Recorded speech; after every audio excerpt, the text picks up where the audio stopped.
I wanted to back up just a little bit to talk about our name, Choodee Without Borders. A couple of people have been asking us, how do you pronounce that? What does it mean? But Choodee is the Okinawan dialect vocabulary word for kyodai in Japanese, which means brothers and sisters. And so we took the Okinawan word for siblings, brothers and sisters, and called ourselves Choodee Without Borders. And we were not a group that existed beforehand. In fact, it was more, once the call was out to recruit folks, not to recruit, but when the invitation came out, you know, we'd like to invite the Okinawan community in the U.S., in North America, to come to Cuba to help celebrate. And once all 7 of us decided to go and was going through the process, we put a name to our group. So it was kind of a backwards thing, whereas for the other groups, the groups existed beforehand and then took the trip to Cuba. But as I said, 7 of us. We call her kind of our leader because she's the one that was in communication with leaders and folks in Cuba. In fact, she was the one that distributed the letter to all the Okinawa associations from the leaders in Cuba. Please come and join us in our celebration. And I was reminded the other day when I was talking to Akiko, who put this to, who was kind of the point person here in the U.S., that when we went to Cuba, because they do remember the groups that went before, they were like, only 7 came. The other groups had 18 and whatnot. And so that, I think that was, it was kind of hard to explain. Yeah, and two other members couldn't be here today.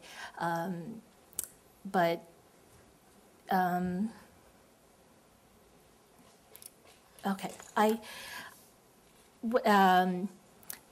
the other members have also touched upon how we didn't get to spend as much time with the local Cubans and the Nikkei. And that was a lot, you know, they were planning this huge celebration, hosting. And so they're busy doing all the logistical stuff. And we probably got to know the other overseas Okinawan visitors better than, or I had more time, I should say more actual just quantity of time with the other folks. But one of the things, for example, we were talking about teaching them how to put on the Eisa costume. We actually put together an instructional video here stateside, all the while thinking, I hope this doesn't come across condescending. Maybe they already know how to do it. You know, there was always this, before going, since we weren't as familiar with the community, you know, we didn't want to come across like, oh, let us show you how things should be or how it should be done.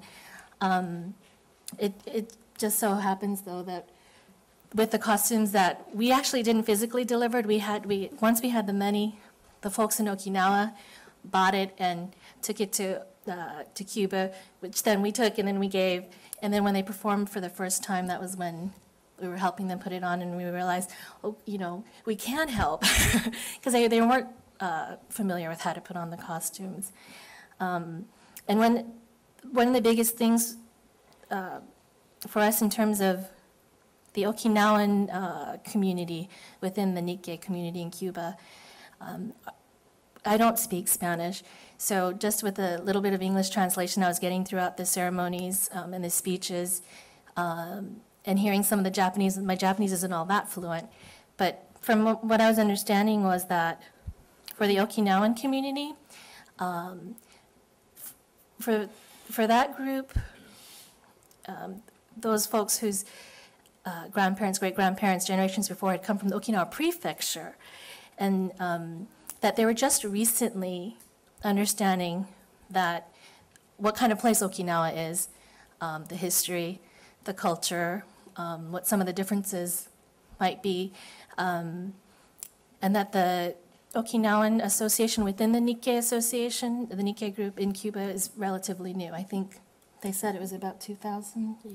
They formed about in 2000, and part of what brought that about, from my understanding, if I understood them correctly, one was a documentary that was made by a gentleman named Mr. Shinichi Maehara, who focused on Benita Iha, that other groups have talked about, and she'll be in our video as well, about her family and how they lost complete contact with their family in Okinawa, and how the family that was left in Okinawa felt abandoned, when that wasn't the case. In Cuba the whole time, they were always thinking about their family but couldn't communicate. They couldn't leave to go back, but with that documentary, which led to they had a reunion, and for Japanese people started, I understand the tourism picked up from Japan to go to Cuba, and then I think it was about 2001, Kenta Tomiyama, which Ken mentioned before, he was one of 3 Spanish majors at the Ryukyu University in Okinawa, and he and the other 2 students decided for their thesis that they would go to a Spanish-speaking country in which there was an Okinawan population and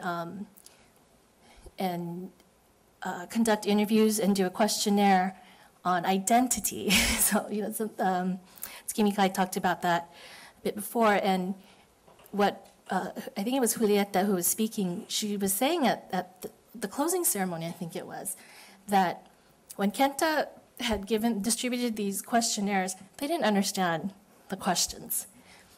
For example, something that if you're quote unquote in touch with your Okinawan background or the culture or the performing arts, you would know that one of the instruments that was being played is called sanshin. In Japanese, folks call it shamisen. And so a question like, have you ever heard of sanshin? And it was like, okay, what's a sanshin? Or things that were related to food and whatnot. And I think that they realized, okay, hold on. There's something, we're missing something and we don't know what it is. And that also, with Kenta's help and communicating with the Okinawan prefectural government, that different scholarship programs were opened up where students like Nariman and Kiyomi got to go, and they're only in Okinawa for like 10 days, and they're soaking up everything that they can learn. They go back to Cuba and they share it.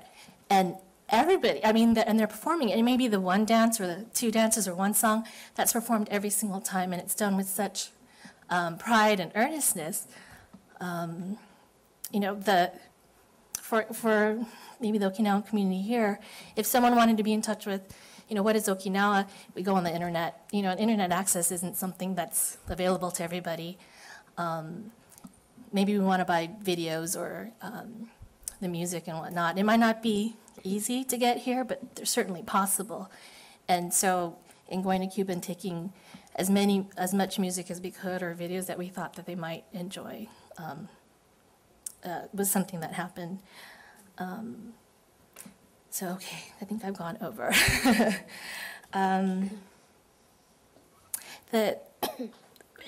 The video is about 10 minutes long, and it was put together by Leslie Chinan, who is a freelance journalist, and she couldn't be here today.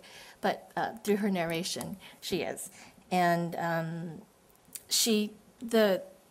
name, Choodee Without Borders, comes from an Okinawan proverb, which is Ichariba Choodee, which basically means once we meet, we are brothers and sisters.